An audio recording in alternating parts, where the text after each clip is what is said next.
आज हम cell structure के बारे में पढ़ेंगे। सेल स्ट्रक्चर क्या होता है और सेल की संरचना कैसी होती है, इन सब के बारे में पढ़ेंगे। आप लोग देख सकते हैं कि प्लांट सेल और एनिमल सेल पाया जाता है। किसके बॉडी में पाया जाता है? पादप कोशिका के अंदर और जंतु कोशिका में। ठीक है, इसका जो हम पहला पॉइंट देखते हैं, इसका पहला पॉइंट क्या है हमारे पास? द सेल क्या होता है? द सेल वहाँ होता है जो सेल जो होता है वो जीवन की सबसे छोटी कार्यात्मक और संरचनात्मक इकाई होता है। क्या होता है? सेल जो होता है वो जीवन की सबसे छोटी और कार्यात्मक और संरचनात्मक इकाई होता है। सेल के बिना पूरा बॉडी का निर्माण नहीं होता है। दूसरा पॉइंट है इसमें cell of study of cells. से स्टडी ऑफ सेल क्या कहलाता है? साइटोलॉजी। जहाँ पे सेल का कोशिका का अध्ययन किया जाता है उसको बोला जाता है क्या चीज़? साइटोलॉजी या कोशिका विज्ञान। क्या बोला जाएगा? कोशिका विज्ञान।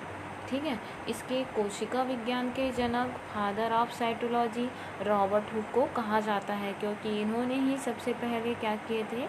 कोशिका का अध्ययन किए थे, इसलिए रॉबर्ट हुक को कहा जाता है। ठीक है, तो ये क्या है? फादर ऑफ साइटोलॉजी कौन है? Robert Hooke. कौन सा बुक में अपनी बताया है? माइक्रोग्राफिया। कौन से सन में बताया है? 1665 में। ये सब चीज़ें आप लोग को ध्यान रखना है। एक बार और देखते हैं कि जो कोशिका को जीवन की सबसे छोटी कार्यात्मक और संरचनात्मक इकाई कहा जाता है। कोशिका विज्ञान का अध्ययन जो है क्या कहलाता है? कोशिका का अध्ययन साइटोलॉजी या कोशिका विज्ञान कहलाता है। कोशिका के जनक कौन है या father of cytology? Robert hook. इन्होंने ही सबसे पहले कॉर्क पे क्या किए थे? अध्ययन किए थे। अपनी कौन से बुक में सेल शब्द का प्रयोग किया है? साइटोलॉजी शब्द का, तो वो है माइक्रोग्राफिया। कौन से सन में किया है? 1665 में।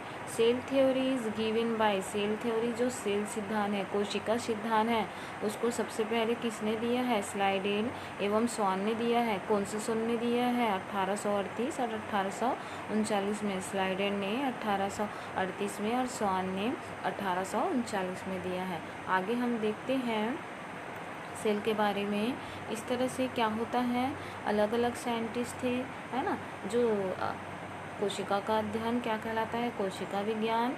और इसके जो जनक है वो कौन है? Robert Hooke. कौन सा पुस्तक है? माइक्रोग्राफिया। कौन सा सन है? 1665। और जो क्या चीज़ है? सेल थ्योरी किसने दिया है? स्लाइडेन और स्वान ने। कौन से सन में दिया है? 1838 और 1839 में। कैसे निर्मित होता है? सबसे पहले सेल बनता है ना। ग्रुप ऑफ सेल क्या कहलाता है? टिश्यू कहलाता है।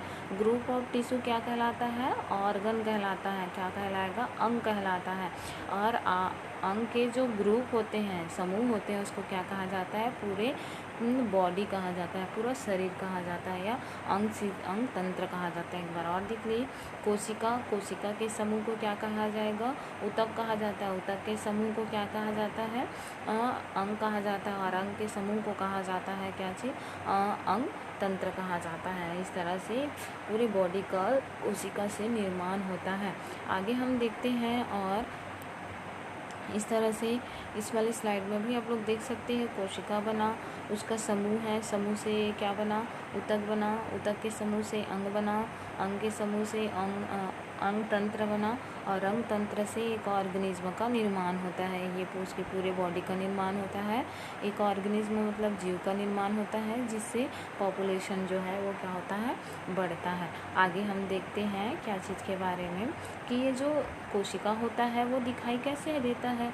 तो कोशिका की संरचना इस तरह से होती है, जिसमें सबसे बाहरी आवरण में क्या पाया जाता है? सेल मेम्ब्रेन पाया जाता है।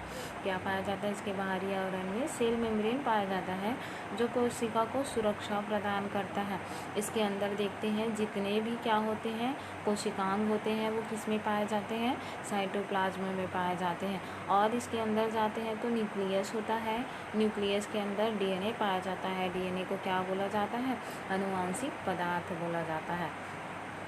ठीक है, नेक्स्ट देखते हैं हम सेल मेम्ब्रेन के बारे में देख लेते हैं। सेल मेम्ब्रेन क्या होता है? यहाँ पे सेल मेम्ब्रेन सबसे पहला पॉइंट है। तो ये एक कोशिका है जिसके बाहरी लेयर में जो आवरण दिखाई देता है उसको क्या बोला जाता है, सेल मेम्ब्रेन बोला जाता है। ये क्या क्या काम करता है कि एक अर्धपारगम्य झिल्ली होता है और क्या होता है, लिपिड और प्रोटीन के बाइलेयर से बने होते हैं। 2 लेयर, बाइलेयर मतलब लिपिड और प्रोटीन के 2 लेयर से मिलकर बने होते हैं। इसका मुख्य कार्य जो होता है वो कोशिका के अंदर जाने वाले तथा अंदर से बाहर आने वाले पदार्थों का निर्धारण करता है कि कौन सा कोशिका अंदर जाएगा और कौन सा कोशिका अंदर नहीं जाएगा। उसका निर्धारण कौन करता है, सेल मेम्ब्रेन करता है। ठीक है।